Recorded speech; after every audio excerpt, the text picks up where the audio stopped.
23 years, five of India's most demanding financial institutions. Kamayani Nagar hasn't built a career in BFSI. She's built teams, distribution networks, and P&Ls from the ground up. A gold medalist from IIM Indore with a background in journalism that's as unexpected as it is telling. On Women's Day, we get into the mind of a leader who's done it all quietly and at scale. Welcome, Kamayani. Thank you so much, Ruchira. Thanks for having me. It's a pleasure to speak to you. Great to have you here. I would like to begin with you've moved across institutions that's a fundamentally different India's. There was Citi's high net worth clients at one end, and then Bandhan's financial inclusion mandate at the other. That's not just a career transition; it's a shift in who you're building for. So, can you share with us what was the hardest thing to unlearn when you made that transition? Ruchira, I think one of the biggest things that you have to unlearn is how to approach every person and how to approach every client. Because depending on the institution, depending on depending on what kind of a expectation the customer has behind the brand name that you work for, it makes a lot of difference. So I think one of the most important things to unlearn and learn again is how do you approach the client, how do you approach the end consumers, whether it's a B2B or a B2C space. Most importantly, I believe in constant learning. So I believe in, constantly updating oneself. So that has helped me a lot across industries, across verticals, across companies. So keeping on learning constantly is something that really stood me in very good stead. Second, I think, and it's not been easy to do, but always be open to feedback. Okay, because we see ourselves in a certain light, right? But how you are perceived outside in terms of how you what an impact you are making makes a lot of difference. I'm not saying that all feedback is great feedback or that all feedback may be the right thing for you, but you should be able to filter what really is valid and not. But being able to take feedback constructively and make changes is, I think, another thing which has really helped me a lot in my career.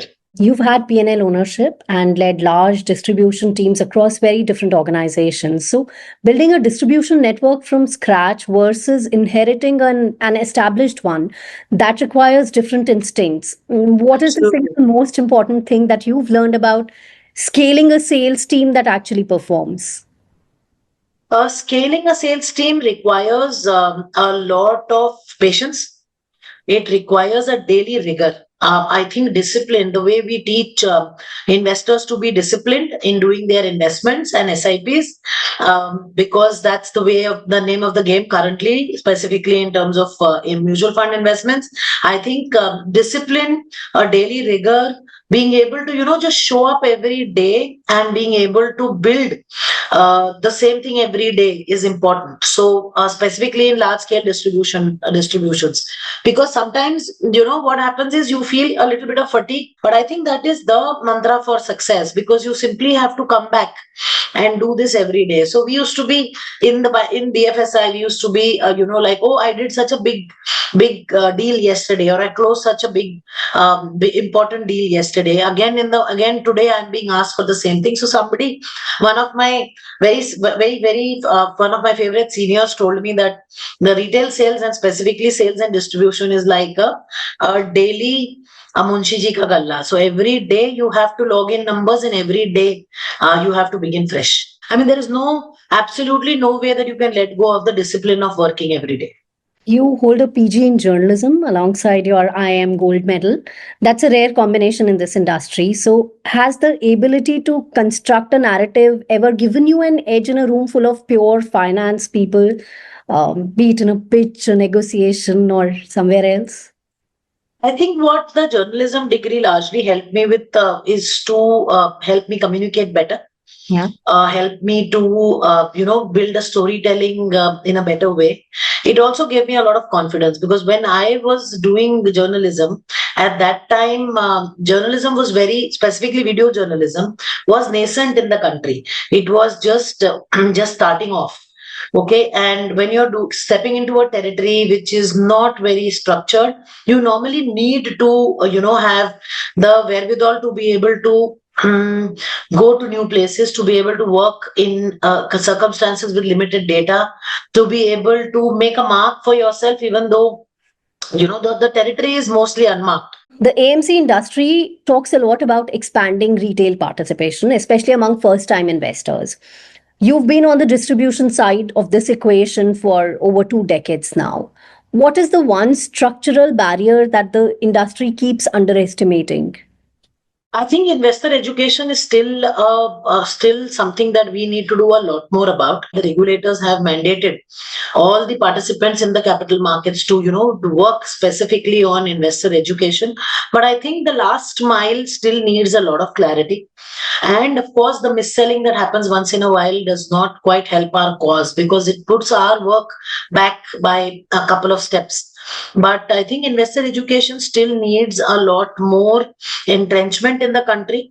While we are seeing the B30, becoming a big hub of emerging business for mutual funds, but I think even below the B30 or the smaller cities, the tier 5, tier 6 cities, I think there is a lot more we can do. You also have a lot of surrounding locations in the T30 cities as well, the suburbs as you call it, or the lesser visited locations, where also I feel that somewhere investor education needs to be much better. So I think investor education is the one thing that I feel we can do in a much bigger outreach way.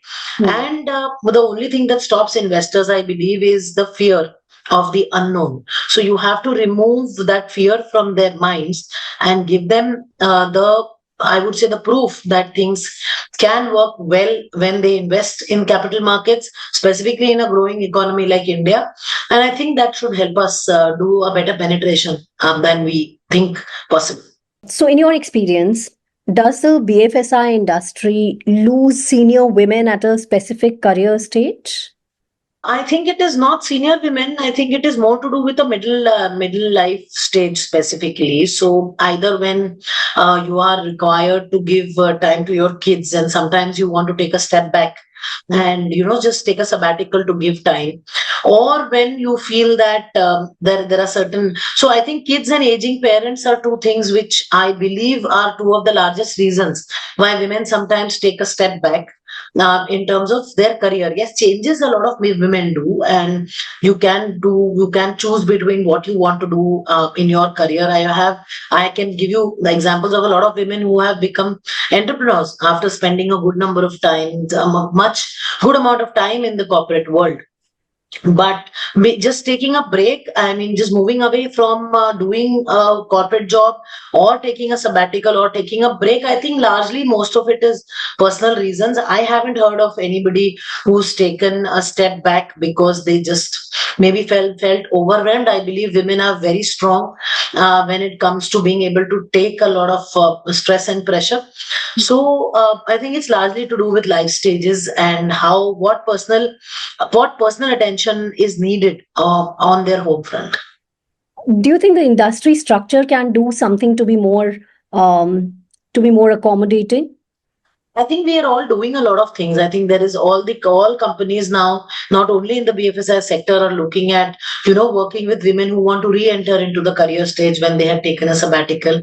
Um, and very honestly, if I tell you, BFSI is one of the more women-friendly spaces that I have worked in. And I think whatever groups and whatever companies I have worked with have been supremely adjusting to requirements. Yahan tak ki having a creche also in the premises, which helps women take care of both their family and office at the same time.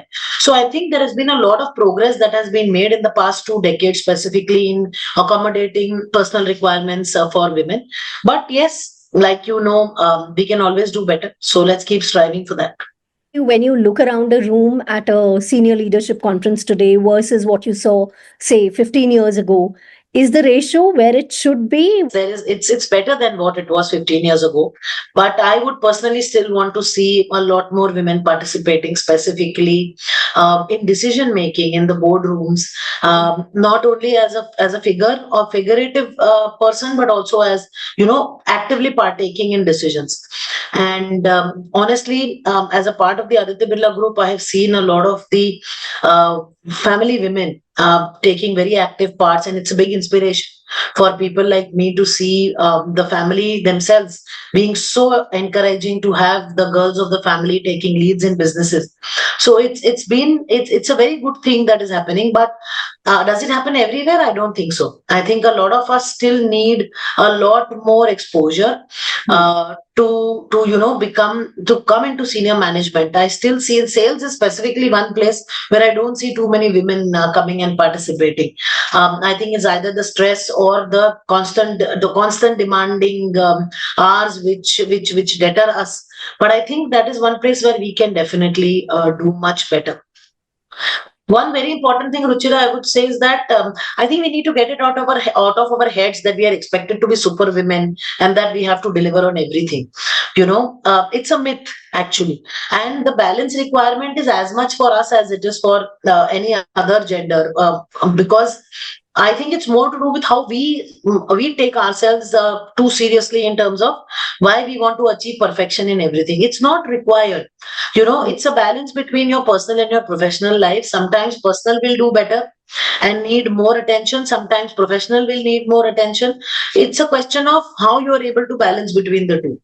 But there will be times where you will trade off one for the other, and it's okay. You've spent over 2 decades watching people enter this industry, rise, plateau, or leave. What is the one thing that separates the people who build lasting careers in financial services from the ones who burn out? There are see very couple of very distinct things. You have to understand that you will not be able to please everyone. You will not be able to influence what others think of you. You will not be able to influence how everybody reacts to you. Okay, you may have some traits which could be pleasing for somebody, which could be negative for someone.